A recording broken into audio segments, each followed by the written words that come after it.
Hi everyone, and welcome to video number 5 on the Weimar government and the rise of the Nazis in Germany. And in the previous video, if you've watched it, we were looking at some of the problems or the challenges that President Ebert and the Weimar politicians were facing after World War I. We've looked at the Treaty of Versailles, and then we've seen the reaction to that, the Spartacist uprising and the Kapp Putsch. But end of 1922, Ebert is still just about in charge in Germany. I bet on New Year's Eve he's sitting there thinking, wow, in the words of the song, things can only get better. But could they get better? As we enter the new year, 1923, a very important year in German history. Now, 1923. There were 3 major problems for the German government in that year. One was the Munich Beer Hall Putsch by Adolf Hitler. Now I'll deal with that more in the second section of the course, the videos which are looking at the rise of the Nazi Party. So I'll come back to that one. In this video, we're going to look at 2 of the other main problems, and they are both linked together. The first one is the French occupation of the Ruhr. The Ruhr was a part of Germany. And linked with that was the problem of hyperinflation. And hopefully this video will explain both of those challenges for the Weimar government and show you what exactly happened. Now, in the words of the song by the great ABBA, money, money, money. Money, money, money, must be funny. It's a rich man's world. Well, was Germany rich in 1922 and 1923? Well, sadly, no. Germany was bankrupt. World War I had used up all of Germany's gold reserves. And if you remember, the Treaty of Versailles, first of all, it had given away parts of Germany. And for example, some of those territories that were given away, for example, Silesia, they were very important, the coal fields which helped Germany make money, and they've been given away. So Germany cannot access those resources and get the benefit in the money. So Germany is struggling financially. And remember, from the Treaty of Versailles, they had to pay reparations, £6.6 billion at the rate of 100 million per year. And they are bankrupt. Germany is facing problems. I work all night, I work all day, I pay the bills I have to pay. Ain't it sad? Well, Germany couldn't pay its bills. So Germany was sad. They couldn't pay their bills. They couldn't pay the reparations to France. December 1922, Germany didn't pay its reparation to France. France, how would France react? What do you think? Yep, well, France, of course, they're annoyed because they needed the money because they owed America. So they were taking the money from Germany to help them repay their loans to America. So France is not pleased with this. What could France do? Well, they decided to occupy the Ruhr. As I said, the Ruhr is a part of Germany, and it had the richest and most industrialized part of Germany. France sent its army in, said, right, if you're not going to actually pay us money, we will take payments in kind. We will take raw materials, iron, coal. We will take goods. We will take your machinery. That will be our payment. Now, of course, the Germans were angry. Of course they were. Their country effectively had been occupied or invaded. Why didn't the Germans fight back? Any ideas? It all comes back to the Treaty of Versailles. Their army was limited to 100,000 men. France had an army of about 750,000. Can you see why the Treaty of Versailles was so important? Can you see now why maybe the Germans were so against it? So France was able to march into the Ruhr and take whatever they wanted. Now, the Germans, as I said, are angry. They can't actually fight, so they come up with a new tactic, a tactic called passive resistance. Yes, we will go against you, but in a very passive way. We won't do what you are asking us to do. And they went on strike. And some people actually sabotaged some of the industries. Now, the French aren't going to be happy about that. So the French made arrests. There were some people shot. There were some deaths, which again increased German anger. So the French occupation of the Ruhr, this was something that the Germans did not like, but they felt pretty powerless to stop. So they tried this passive resistance. When they're on strike, of course, there's a disruption. The strike, it leads to an increase in German debt because more unemployment. People are not working. There's more of a shortage of goods because people aren't working to produce the goods. The goods can't then be sold. If there's more people out of work, they're not paying taxes to the German government. So this was bad again financially for Germany. The shortage of goods led to price rises. If people are all trying to buy the same thing and it's in short supply, the price will go up. We call that inflation. And that leads us to the second problem. The first problem for Germans and Weimar, the Weimar government, was the French occupation of the Ruhr.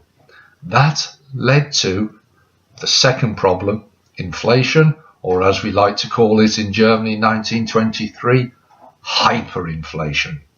Now, the Weimar government made a decision. They said, right, we are going to print money to pay our strikers.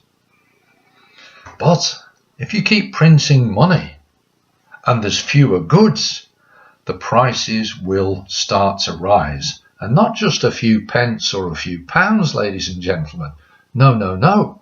The price will rise very, very quickly. Unbelievably quickly. And we call that hyperinflation.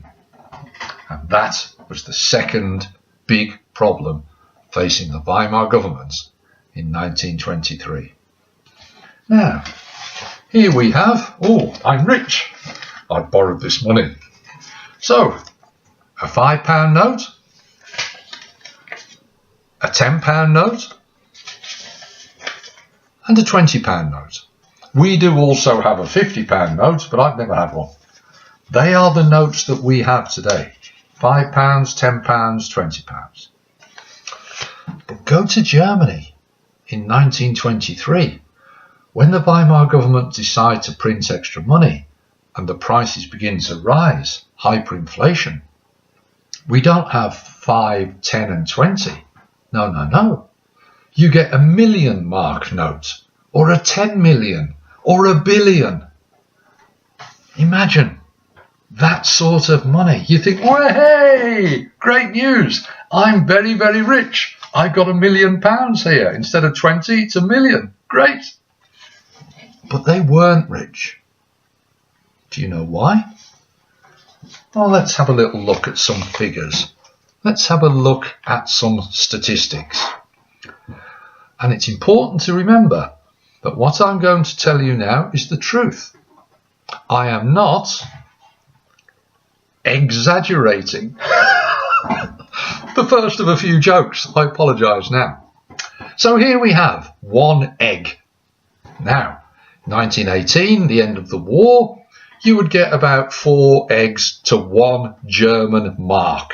That was their currency. So 1 mark, imagine you've got a 1 mark note, buys you 4 eggs. Okay, that's fine, that's fair enough.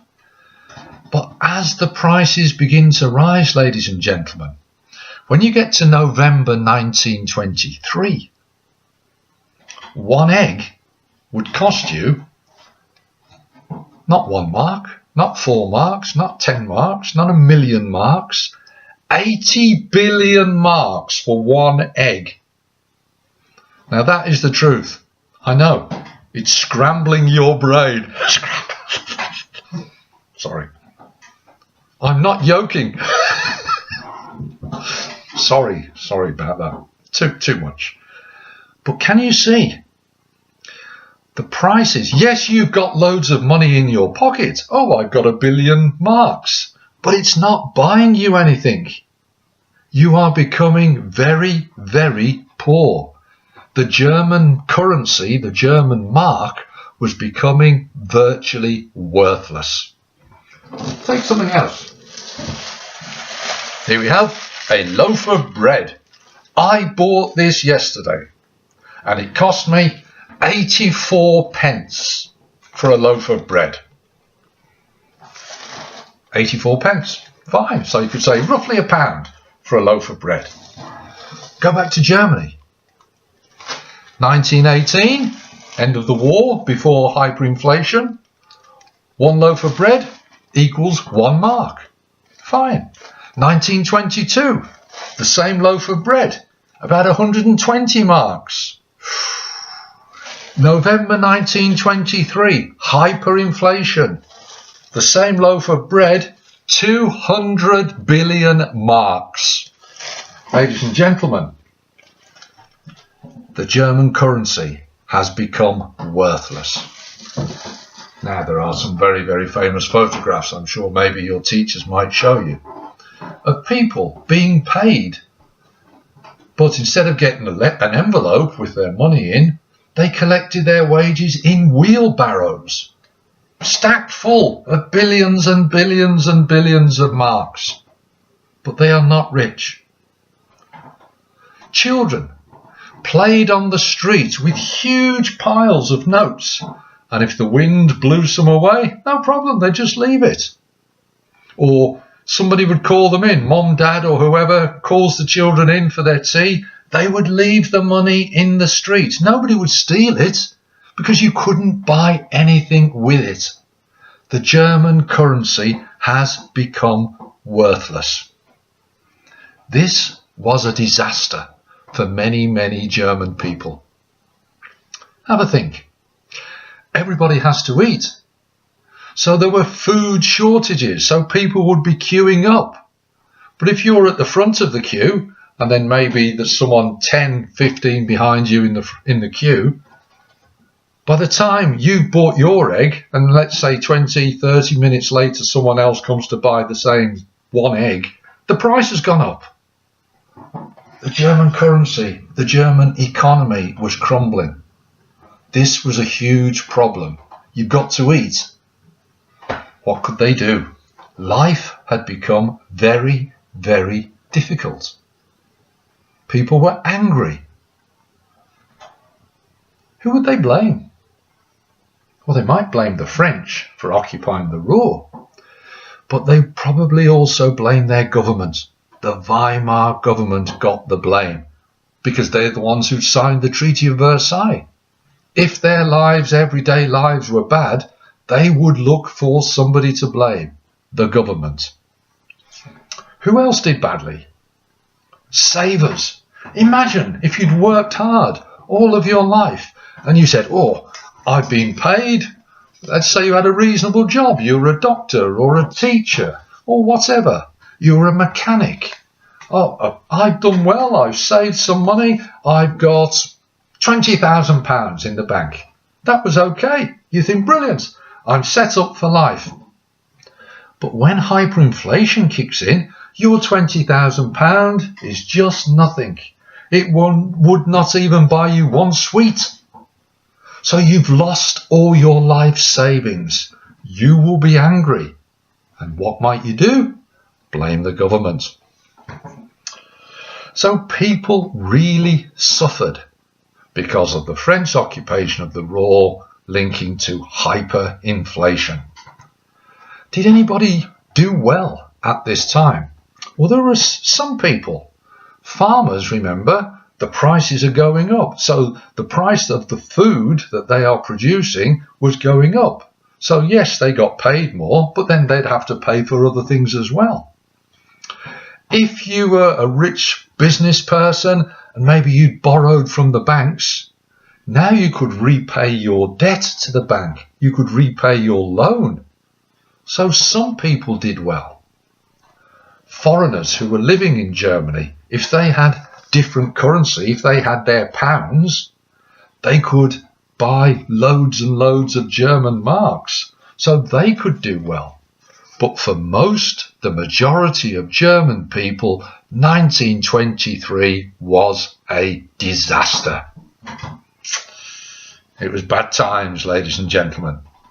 Very, very bad times. So, what would happen next? People rightly were worried. But maybe it was time to say, hey, don't worry. No stress, man. Here comes Gustav Stresemann. Gustav Stresemann. Who was he? What did he do? What jobs did he have? What possible improvements could he make to their lives after the disaster of 1923? Gustav Stresemann. Well, I'll tell you what he did. I'll tell you in the next video. So, 1923, not a good year. The Weimar government and the German people were struggling. It was a very, very exciting time. Oh, sorry about that. Okay, watch the next video and I'll begin to explain what it was that Gustav Stresemann did to hopefully, for the German people, improve their lives. Hope it's been useful as ever. I'll speak to you soon. Bye now.